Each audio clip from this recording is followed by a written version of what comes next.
Now each of the lungs are always pink in color. Remember that when we are born. So a newborn person will always have, a child will always have a pink color lungs. But as we start absorbing the pollution from the surrounding or pollutants from the surrounding, so they start turning dark gray in color due to deposition of carbon containing materials or pollutants. And then you can see in the diagram I have clearly drawn that there are 3 lobes present in the right lung and there are only 2 lobes present in the left lung. So the left lung is divisible into 2 lobes. So this lobe is called superior lobe, this lobe is called inferior lobe, and this division is done because of a fissure. In biology, the word fissure stands for depression. So there is a dividing line which divides the left lung into superior lobe and inferior lobe. So there are only 2 lobes in the left lung, and these 2 lobes are separated with the help of oblique fissure. This fissure can be called as oblique because it is not horizontal, it is more oblique in nature. In the same manner, the right lung is divisible into 3 lobes. So you can see 1, 2, 3 lobes are there. The upper one is the superior, then we have the median one or the middle one, and then we have the inferior one.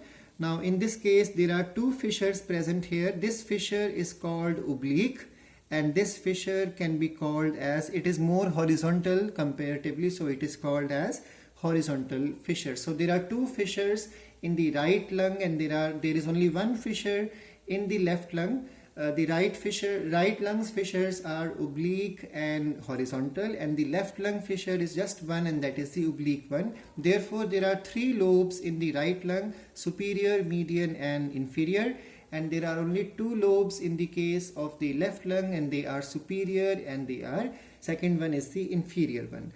Now in the same manner, when you see the size also you can make out the sizes are different. So I have written everything in a short notes here. The right lung is wider, you can see it's wide, but it is shorter in length comparatively, and it is 2.5 centimeters shorter when compared to the left lung. Left lung is longer, but it is narrower. So you can make out the difference between both.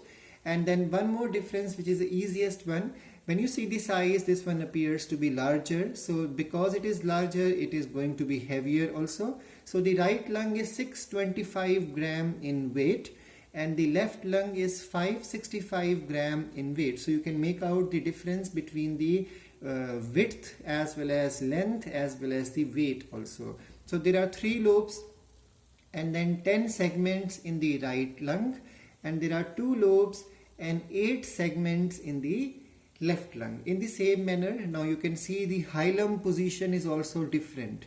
The hilum or the hilus of the right lung is situated at the level of the 5th thoracic vertebra.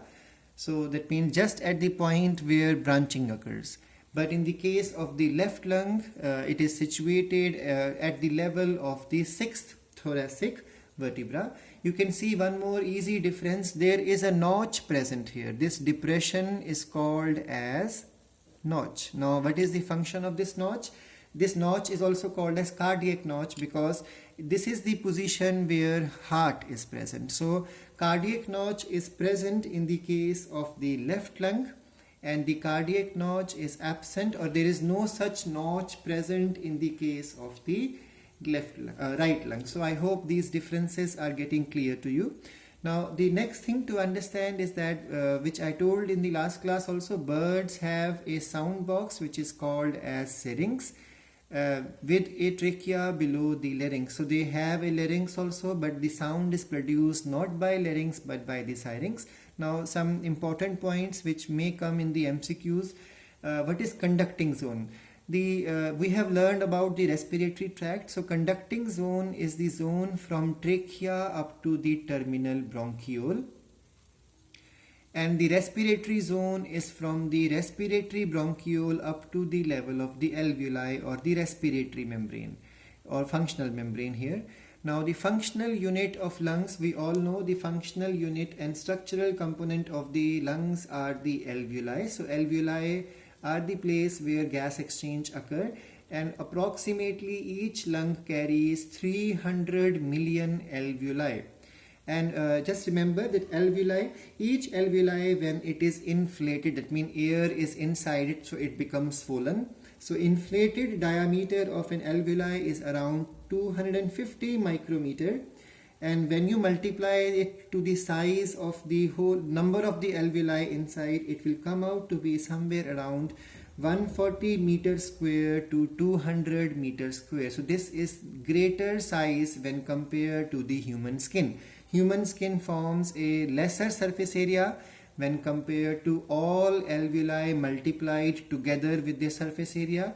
That's why alveoli, or you can say the internal structure of lungs, provide more surface area for gas exchange compared to the human skin case. I hope this point is clear.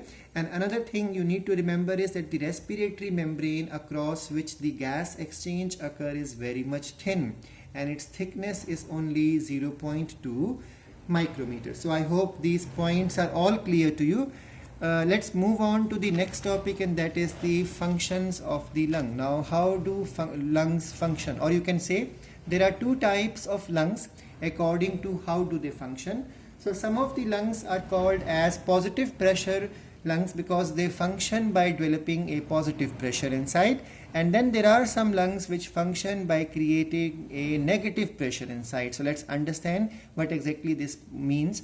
So lungs, according to their function, are of two types. A positive pressure lung develops a positive pressure inside during the time of inspiration or inhalation or breathing in. So when breathing in is going on, when a positive pressure develops inside, it is called as a positive pressure functioning lung, and such type of lungs are hollow lungs, and examples are amphibians. So frogs are the best example of positive pressure type of lungs. Now humans are instead negative pressure type of lungs because we develop a negative pressure inside during inspiration. Such lungs are solid lungs, and examples are mammals.